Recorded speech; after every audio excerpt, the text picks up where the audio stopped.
Okay, so I've added these pocket bags to the clusters.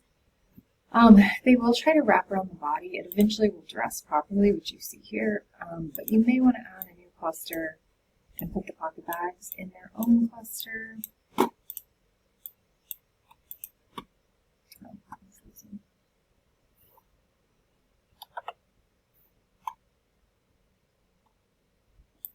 Okay, and then maybe change this to flat just to help with the dressing. Okay. To really see the pocket openings, you may also want to change this pocket edge to a directional seam. You can also give directional seams a little bit of extra depth. I'm going to double that so you can really see it. And then you can also give it a force multiplier. It's not totally necessary, maybe a half an inch or so. Sometimes I like to do it because it'll just help it dress a little bit straighter, keep it from gaping open, things like that. Okay, so that's our pockets. The next thing we're going to do is add a draw cord. So we've practiced already adding draw cords from the material library. This time though, we're going to mimic an actual tunneled draw cord that exits from buttonholes here.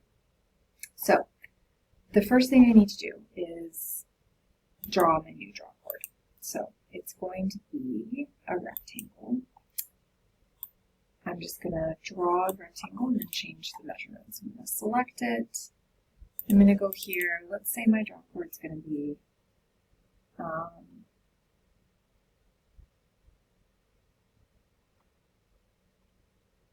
half inch. And let's see, my total waist is 35 inches. My elastic is 28 inches. Let's say this draw cord is 27 inches, a little less than the elastic, okay?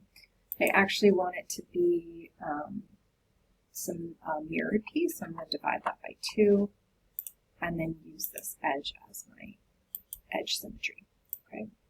So now I want to create a tunnel, so I'm going to select the top and bottom waistbands. I'm going to clone edges by offset and do -0.5. I think this waistband is 1.5 inches, which will leave me with a 1/2 inch gap here.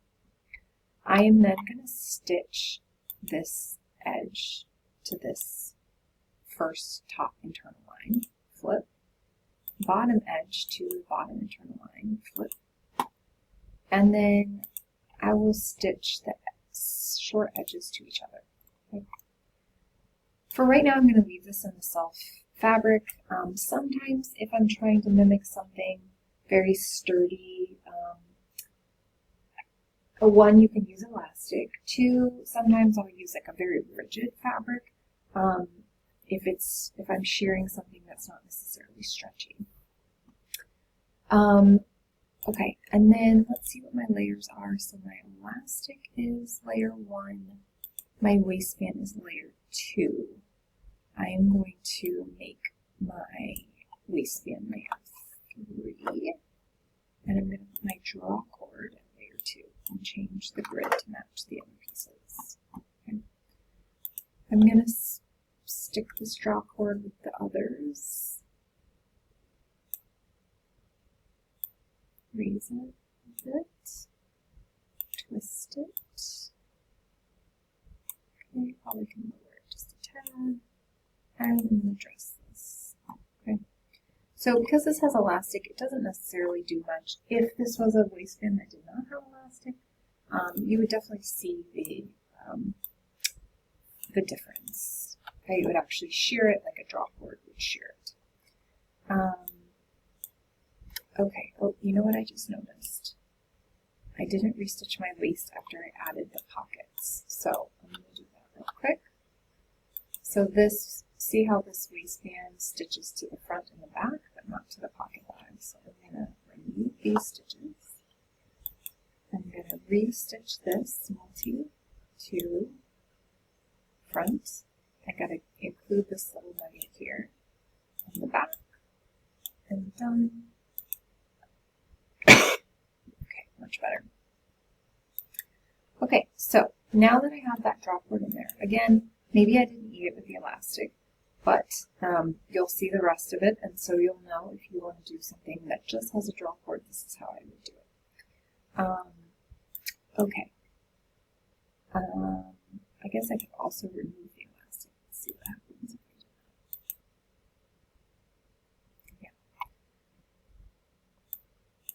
Okay, so it gives much more if it's not tight enough, obviously.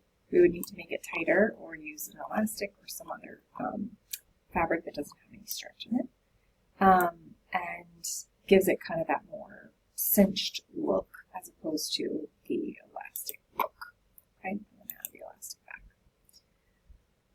All right, so to make the drop cord part that extends from the garment, I'm going to add 2 new rectangles. Okay, and these each will be a 1/2 inch wide, and I'm going to make them, let me think, 8, 16, let's try 16 inches. Okay. You can obviously adjust this later. I'm going to use Symmetry X so that I have 2 drop cords. Okay. The next thing I need to do is make an internal line where the drop cords are going to stitch. So I'm going to use the pin tool. The keyboard shortcut is P. And I'm going to draw, holding my shift, I'm going to draw a 1/2 inch line. You actually can make it a little smaller than a 1/2 inch because what will happen is the draw cord will essentially like shear into this line. So it'll look a little bit more authentic that it's actually exiting the buttonhole. Okay. I'm going to stitch, keyboard shortcut H, this short edge to this opening, and I'm going to flip that. No. Yeah, either way. Okay, so I'm then going to put these draw cords on a higher layer, change the grid, add them, stick them here in my front low waist, and I'm just going to make them flat. Don't need them to curve around the body. Okay. You may want to just make sure that they are outside of your pants when you go to dress them. Otherwise, they'll have a hard time kind of poking through. Alright, now, I made these extra long because I'm going to show you how you can tie, fake tie, in V-stitcher. So the first thing I'm going to do is take the top edge here, comb by offset, and I'm going to say minus 0.375. Okay, this distance depends on how far apart your buttonholes are. Okay, so for example, my buttonholes right now are 1.25 inches apart. Okay, so if I wanted them to be flat here and not cinch at all, I would have put this at 5/8. But I want them to kind of like pull together as if you've tied a knot, so I made them at 3/8. Okay, I'm then going to select this short edge again and clone by offset and I'm going to start with 8 inches, so minus 8, extend to edges, and apply. Okay. So first I'm going to stitch this line to this line. Okay, I think it flips it, so you can just hit flip, and I'm just going to update 3D. Okay, so you see now I have my 2 draw cords are sewn together. Okay, you can also choose this line and add shrinkage to it, like 50%, to kind of make sure it kind of cinches up as if you've tied it. Okay. All right. Next, what I'm going to do is stitch this second offset line I made to the first one on the same draw cord. Right. So this is going to create my little bows. It's essentially going to sew its self to itself. Okay, you need to probably give it a little time to dress. You can also use the pinch tool to help. You can use focus. Focus is a nice tool. It just grabs whatever you select and doesn't really, tries to not affect other parts of the garment. Right? All right. Dress and finish. You probably will have to finish. It's going to continue to try to dress itself. But that's how we fake a bow. Okay? It looks like my fabric might have a different face and back. So I'm just going to put the face onto the back so that when you see, because you see both sides, when it folds, you actually see the same fabric as if it's folded. The other thing you can do that may help you here is just change these sides to directional seams. That'll give them a little more substance. You can give them a little bit more depth, and you can add a force multiplier of 2 for the whole width of the draw cord. Okay. The other thing that I sometimes do if force multiplier isn't quite giving me the properties that I want, I'll actually take one of my fabrics, clone it,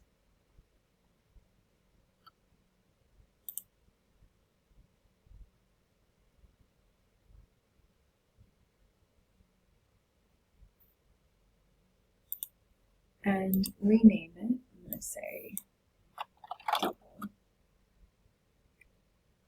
stretch. And I'll go into the physics and I will literally double everything, not the friction. 2 millimeters. This doesn't have to be exact. 550 stretch. 660.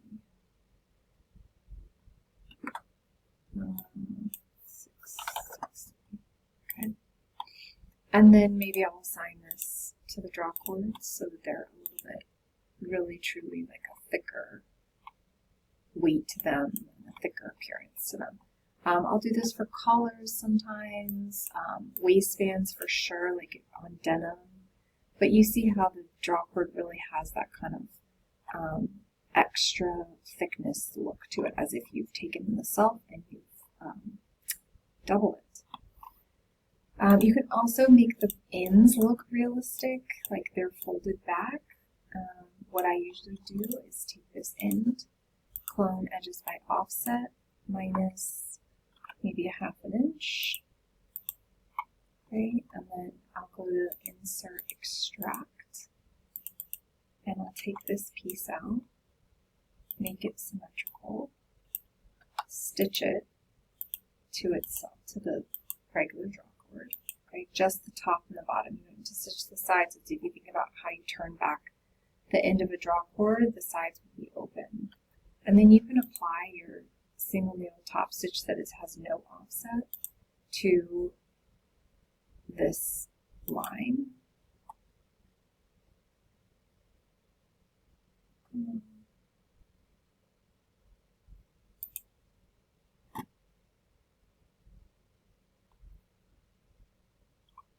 Okay. And then I'll just go and make sure these 2 little nuggets are with the draw cords and stitch them on there. Okay. And then you get kind of a thicker looking turn back edge there. Okay. And then because here you're seeing the back side, you can either put this on a lower layer, or you can also assign the top stitch to the inside edge. Oops. Okay. So that's how we do our draw cord.